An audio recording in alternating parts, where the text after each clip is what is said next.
We're in Mark. We're working our way through Mark. We're on the final evening now before Jesus goes to the cross.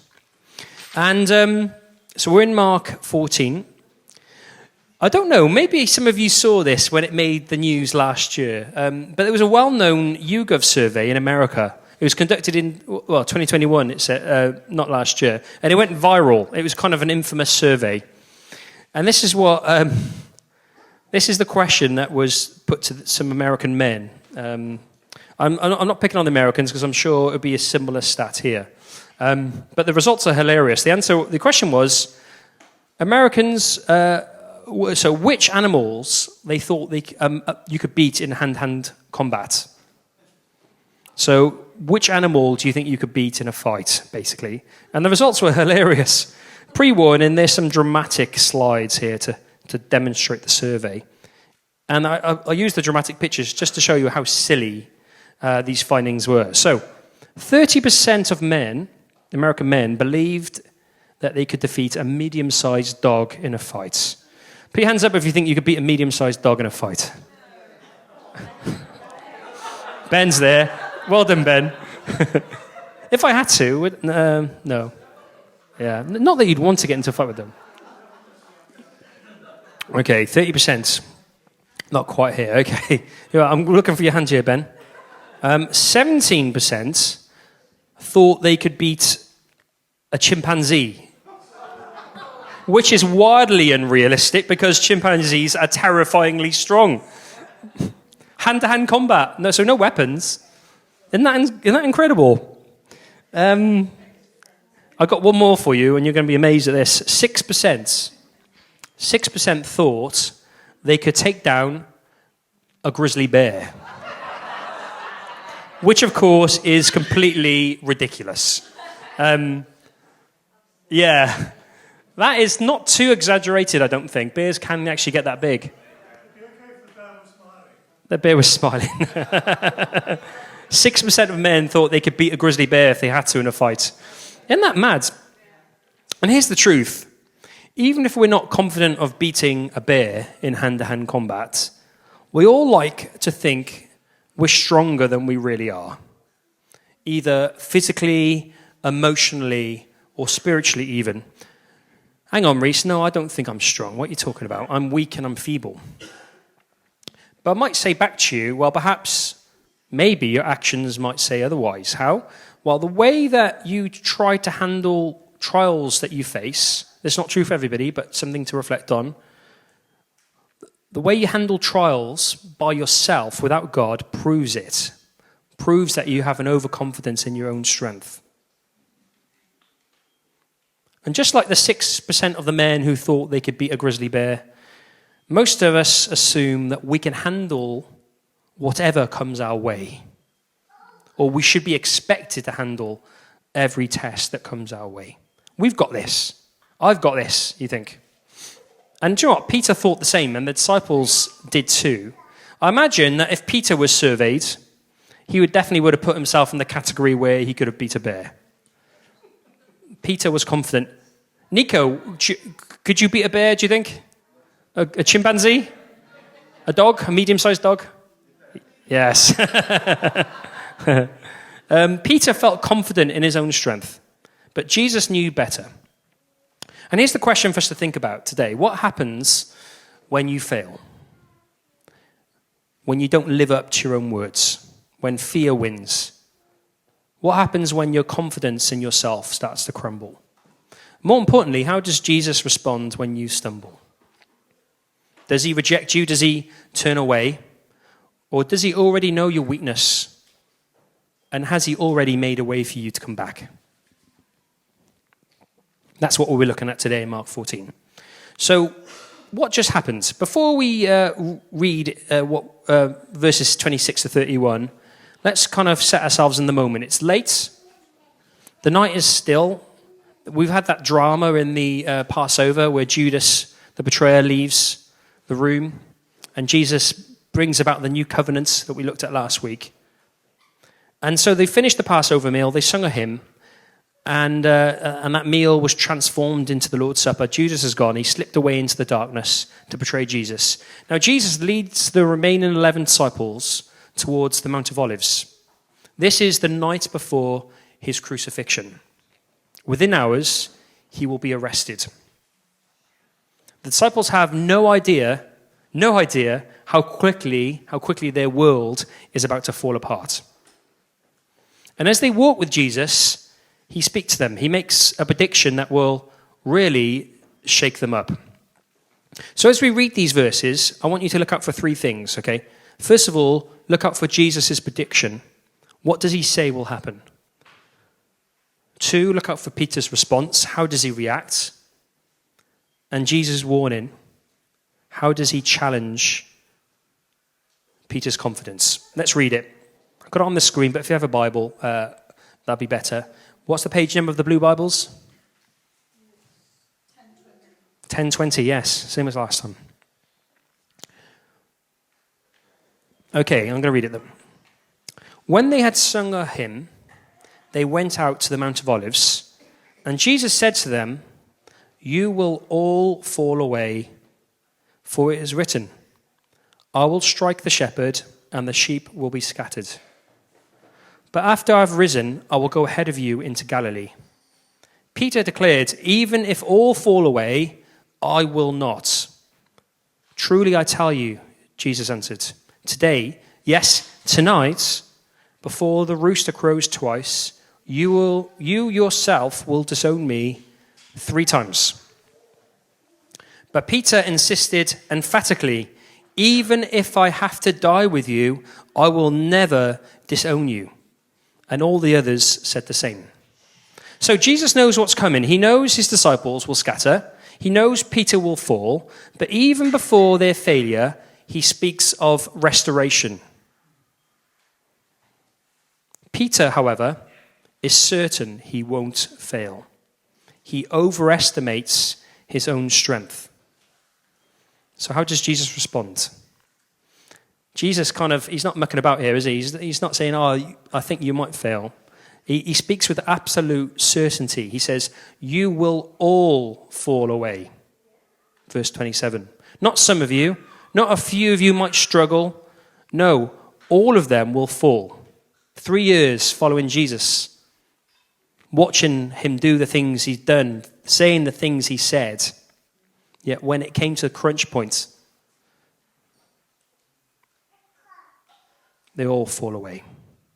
Jesus isn't speculating. He isn't making an educated guess. He's speaking with absolute certainty. Why? Because this is no accident. That's why. It's actually been foretold. It's a prophecy. Jesus says, "For it is written, I will strike the shepherd and the sheep will be scattered." So Jesus here is quoting Zechariah chapter 13, verse 7, an Old Testament prophecy.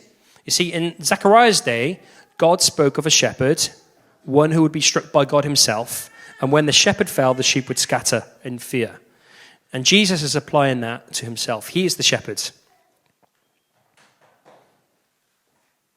The disciples are the sheep. So when Jesus is arrested, when the soldiers seize him, the disciples will run. Think about that for a second.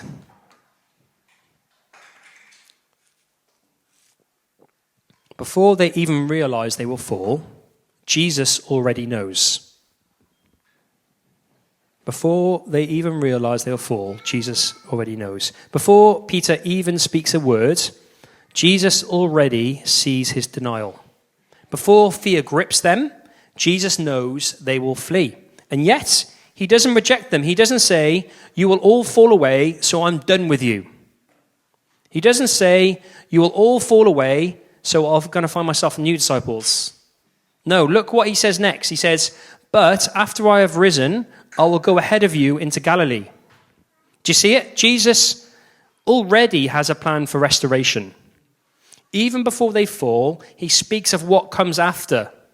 Not just his resurrection, but their reunion. "I will go ahead of you into Galilee," Jesus says. He knows they will scatter, but he also knows he will gather them again. He knows they will fall, but he already knows that he's going to restore them. And here's the thing. Jesus knows your weakness before you do. He sees the doubts you haven't spoken.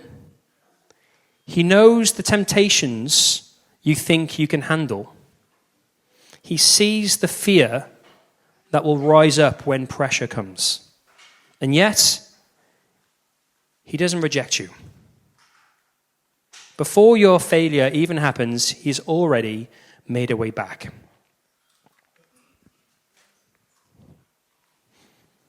So Jesus has just spoken a hard truth. He says, you will all fall away. But Peter wasn't having any of it. Look at verse 29. Even if all fall away, I will not. Peter hears Jesus' words, but he doesn't believe them. Maybe the others will fall. Maybe they will scatter, but not me. Peter is so sure of himself. He is confident in his own loyalty. And in that moment, Peter makes a critical mistake. He trusts in himself, not in Jesus.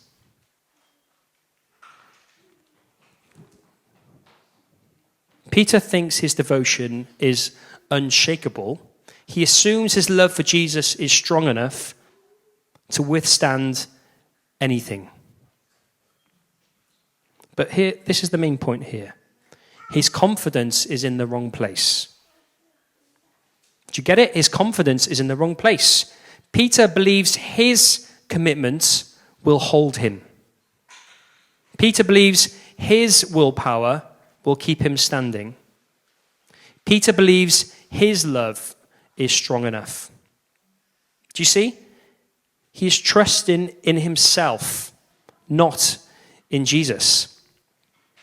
And that is a dangerous place to be.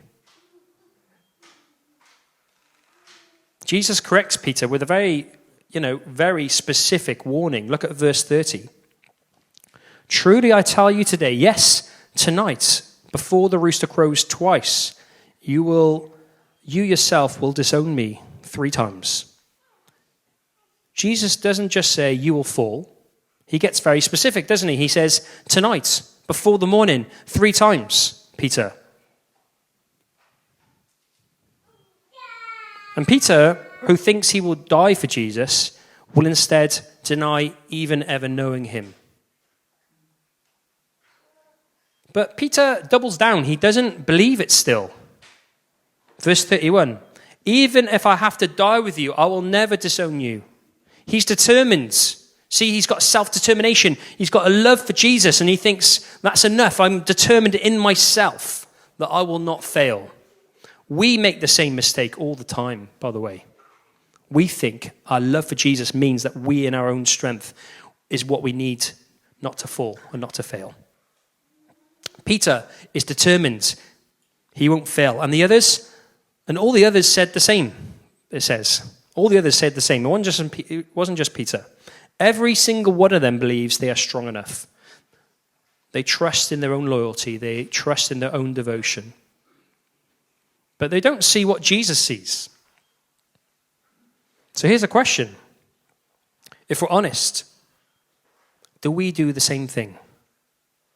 We do, don't we? We assume we are strong enough. We believe we won't fall. We believe we won't fail. We trust in our own ability to stand firm. But the truth is, we are weaker than we think. Imagine being this person walking up to this frozen puddle. The ice looks strong. Can you see that? There's a bit of you can't really see it in the light. There's 3 images. One guy, starting from left to right, think of it as a comic strip.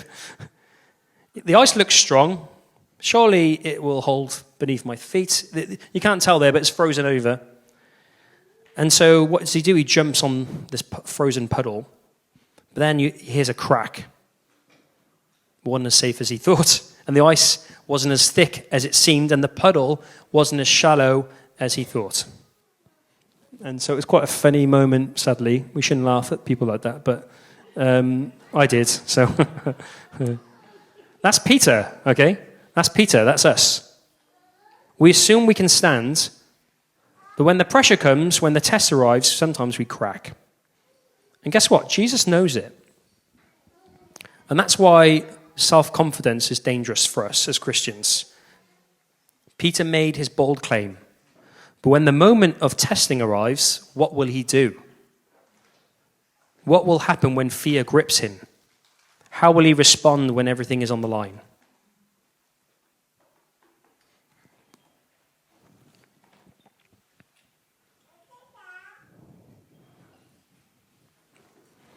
The disciples, they trust in their own loyalty, their own devotion. But Jesus is not guessing.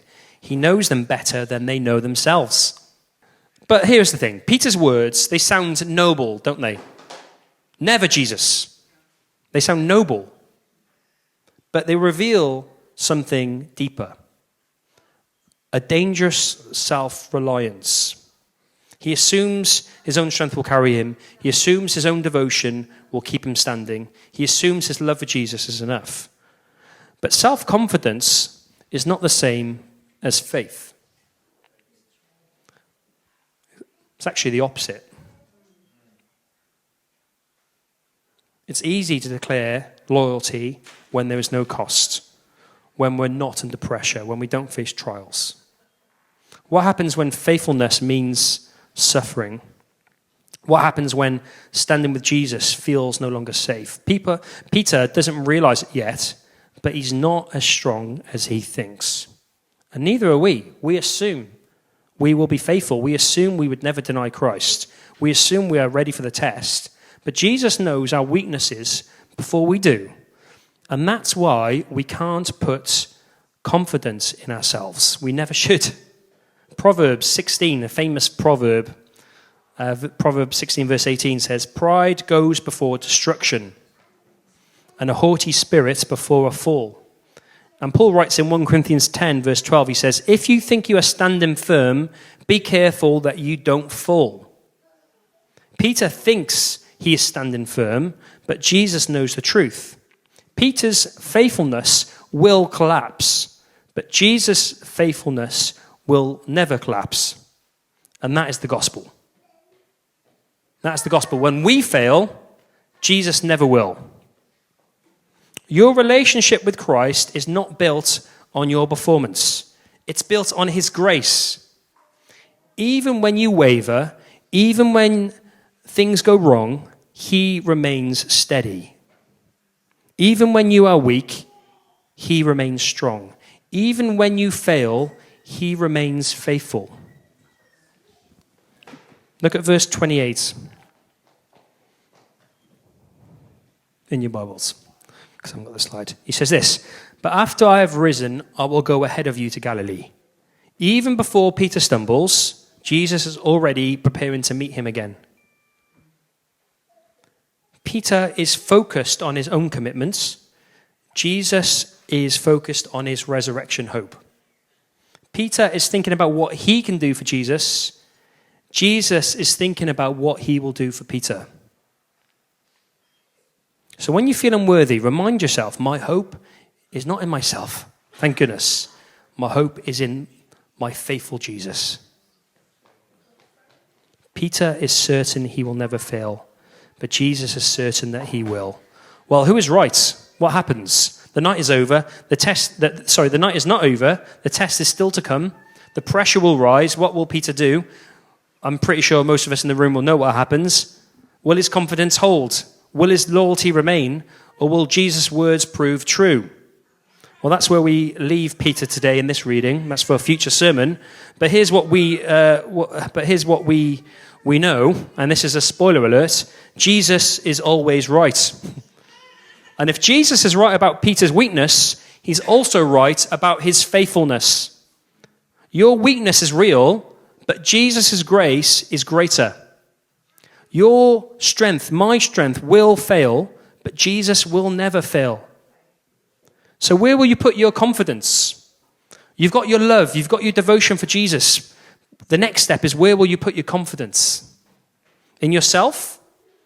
Or in the one who already knows the end of the story? It's a shame to finish here today because this story's not over. Jesus is not done yet with Peter. and he is not done with you and with me.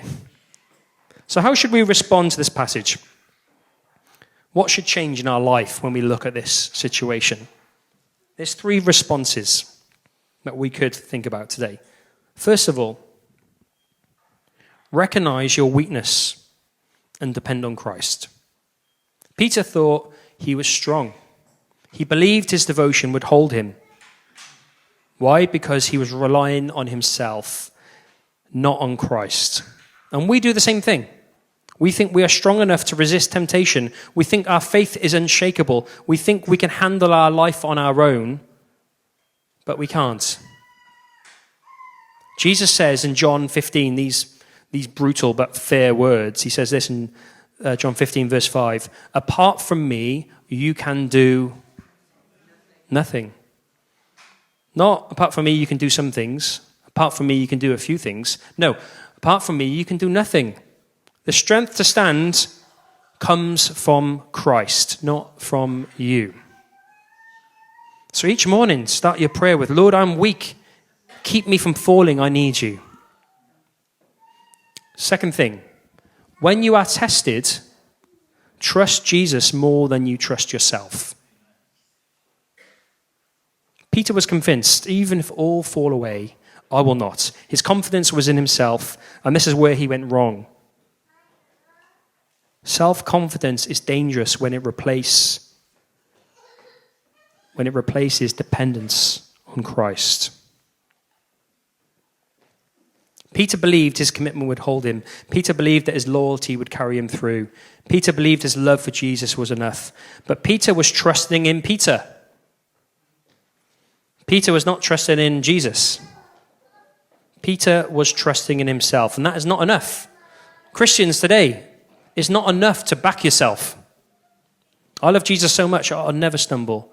I love Jesus so much that I'll never fall away. No, it's not enough. You're putting your confidence in yourself and not in him. We assume we will resist temptation. We will assume that our faith will stand up under pressure. We assume our commitment to Christ is unshakable. But our confidence in ourselves will always fail because we fail. Jesus never tells Peter, try harder, Peter. Try harder. Sort yourself out. He never says, Peter, be more disciplined. You got this. You've got the strength, Peter. He doesn't say that. Instead, what does he do? He points Peter to himself.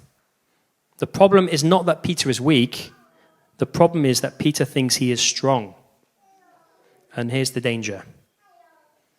A person who knows they are weak leans on Jesus. A person who thinks they're strong leans on themselves. When the storm comes, one will stand and one will fall. And that's why Jesus warns us in Matthew 26. The spirit is willing, but the flesh is weak. Watch and pray so that you will not fall into temptation. So when you feel confident in your own strength, stop and pray. Jesus, I need you. Help me to trust in your strength, not mine. And the third point before we finish. Encourage others who are struggling. Jesus didn't just restore Peter. He called him to strengthen others. In Luke 22, this is kind of a bit of a spoiler alert, I guess, as we work through Mark, but in Luke 22, before Peter even failed, Jesus said, when you have turned back, strengthen your brothers. Jesus knew Peter would fail. Peter would fall, would deny him. But he also knew Peter would return. And when he did, Peter was to lift up others who had fallen. And that's a calling for us too, as Christians. When someone around you is struggling, don't judge them. Don't shame them. Remind them of Jesus' grace. So this week, why don't you encourage someone who is struggling in their faith? You may not know they're struggling, or you may do. Speak life into them. Remind them that failure is not final. Tell them that Jesus isn't finished with them. Peter's story did not end with failure because Jesus' story did not end in the grave. The cross covered Peter's weakness. The resurrection secured his restoration. And the same is for you. And the same is for me. You will stumble. You will fall. I will stumble. I will fall. But your failure does not need to define you. Jesus does. Your sin does not have the final word. Grace does. Your weakness is real, but Jesus' strength is stronger, is greater. And this passage leaves us with a choice. Peter placed his confidence in himself, and it led to failure. Jesus calls you to place your confidence in him. Where will you put your trust? In your own devotion? In your own quiet times? In your own ability to stand? Or in the one who already knows your weaknesses and has already made a way back for you? Jesus is faithful even when you're not. Jesus holds you up even when you let go. So come to him, not in your own strength, but in your need. Because your failure is not the end of the story. Jesus is the end of the story.